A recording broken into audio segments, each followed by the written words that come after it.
Hi, this is Juliana Hernandez, and I'll be presenting today on Chapter 10, Albert Bandura's Social Cognitive Theory. This presentation contains a table of contents which describes the chapter in 3 categories, which is then broken up into several subcategories. These are the components of instruction, designing instruction for complex skills, and educational applications. Okay, this is Category A and its subcategories. The components of instructions are to identify appropriate models, they establish the functional value of the behavior, and they guide the learner's internal processes. Subcategory 1 of Category A identifies the appropriate models in the classroom. Here, the teacher should model the following to the student.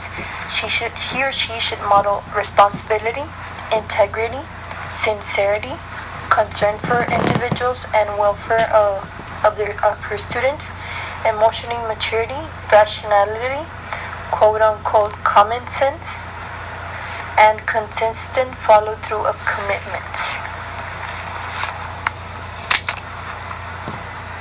Next we have subcategory number 2 of category number 1, which is establishing the functional value of the behavior. According to the social cognitive theory, individuals pay attention to the events in the environment that predict reinforcement. This is stated by Bandura. They tend to ignore events that do not include reinforcement predictions. Therefore, Bandura recommends that instruction should attempt to establish an expectancy for positive outcomes, such as an expectancy to increase task attention. Events that predict reinforcement have acquired functional value for the student and will be attended to in the classroom. Establishing the usefulness of new learning for the students is important. For example, if first grade children, they frequently view the purpose of assignments as content coverage rather than content mastery. They try to finish it, doesn't mean they are trying to do it correctly. If they don't understand it, they still finish it. Also, in teaching learning strategies, students must learn when to use them and why they are used. For example, skimming is a strategy for previewing the information in a text passage. It is a dysfunctional but merely used to skip difficult words or sentences. Here, students must learn when to use the strategy and why they use it. Okay, next we have subcategory number 3, which is guiding the learner's internal processes. And we have motor skills. A recommended strategy for motor skills is consists of the following: the presentation of a videotape model, the opportunity to develop a conceptual representation, and finally the practice without concurrent visual feedback while monitoring. This strategy can be successfully used in teaching a new motor skill that is outside the learner's visual field, such as executing the backstroke. Now, conceptual behavior. Initial studies indicate that children can infer judgmental rules from models when instructed to find consistency across different situations. The use of modeling alone appears to be less effective when combined with some of the verbal instruction. Verbalization in this case during modeling should be carefully selected. However, it does convey important information. When facilitating learner efficacy, we should plan something developed by Goodman and Makenbaugh, which teaches students to manage their own behavior using modeling combined with verbalized self-instruction. This method can be used for self-regulatory training of underachieving children. Here, an adult first models a task in 3 aspects. First, we have the problem definition, which is what is it that I have to do. Then we have self-instructions that focuses on the task, which is now stop and repeat the instruction. Then we have self-reinforcement and self-evaluation, which is good, I'm done now, fine. That's okay, I can take my time until I get it right. After observing the model, the students undertake 4 practice phases. The practice phases are the following. We have 4. The first one is to imitate the model with guidance. Then performance of the task while verbalizing aloud. That's the second one. The third one is to practice while whispering. And the fourth one, the last one, is to practice using silent speech. And the role of teacher efficacy. Teacher efficacy here refers to the extent that the teacher believes he or she has the capabilities to affect student performance, which is to say how good the teacher feels she can teach and help the students perform. Next we have category B, which is designing instruction to develop higher cognitive functions. This is addressed in 3 ways. First, we model and teach effective strategies for success in complex tasks. Then you model strategies for directing and monitoring one's own learning. And last, you promote new self-regulatory skills and strategies to encourage and support self-regulation when it emerges in the classroom. This is category B. Next we have category C, which is the last category. This is educational applications, and we have classroom issues and developing a classroom strategy. This is subcategory 1 of category C, classroom issues. We have learning characteristics. This addresses individual differences, readiness, and motivation. And we have cognitive processes and instruction, which is the transfer of energy, and implications for assessment through self-regulation and self-efficacy. We have also the social context of learning and relationships to other perspectives.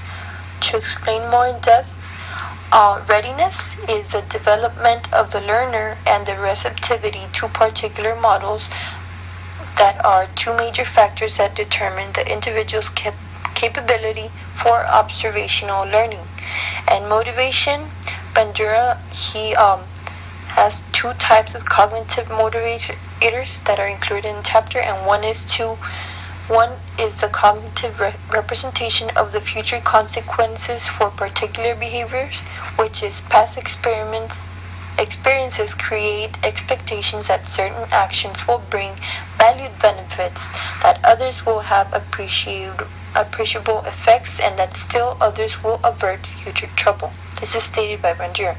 And the second type of cognitive motivator he mentions may be referred to as self-motivation, because it involves the standard setting and self-evaluative mechanisms of the learner.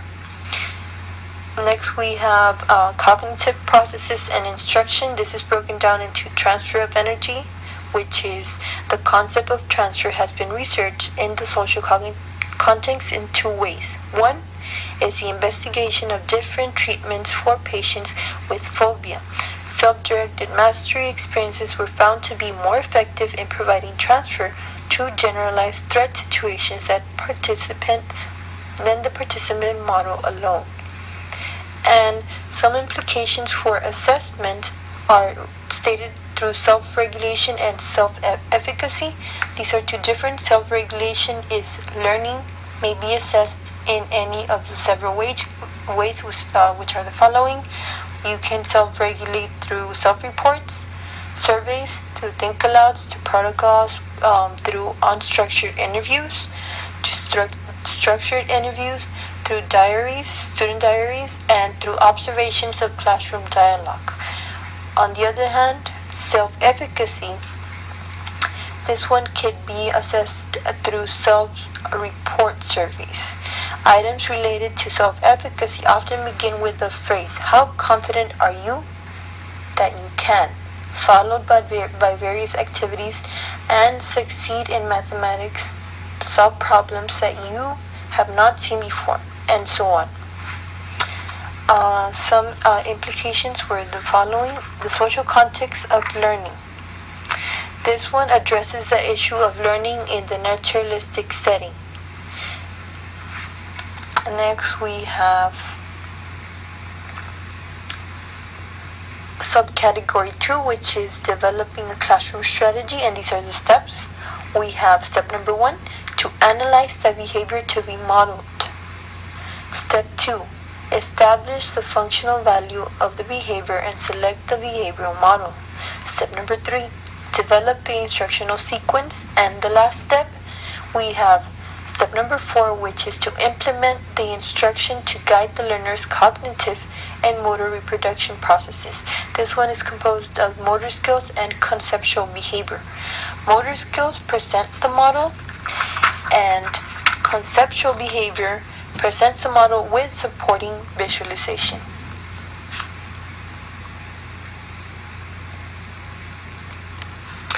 Here we have some classroom examples.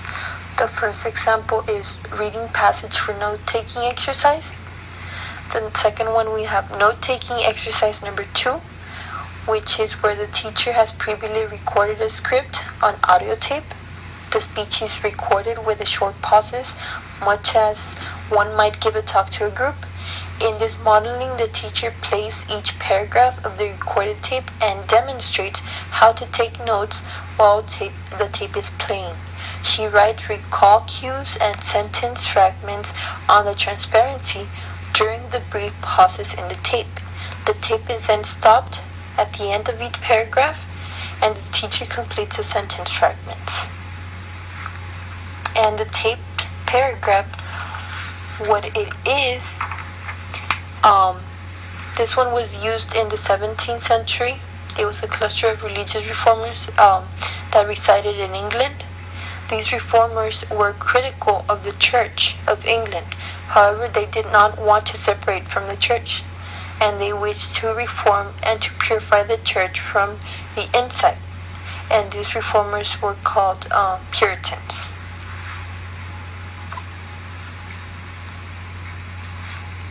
Next we have a summary of the chapter, which is learning is a three-way interaction between the environment, personal factors, and behavior that involves the learner's cognitive processes, and modeled behaviors have consequences to model and learning cognitive processes. Verbal and visual codes may or may not later be performed, and this theory develops the learner efficacy and self-regulation. It also provides mental rehearsal prior to practice. It avoids omission of reinforcement and punishment when needed. It also avoids excessive use of punishment. It is difficult to implement the requirement for self-efficacy and self-regulation along with other classroom priorities, and the description of the variety of attitudes and behaviors been acquired from the mass media. It also provides a detailed description of the mechanism and reinforcement and punishment in the group setting, while identifying the importance of self-efficacy in learning. And that concludes my presentation.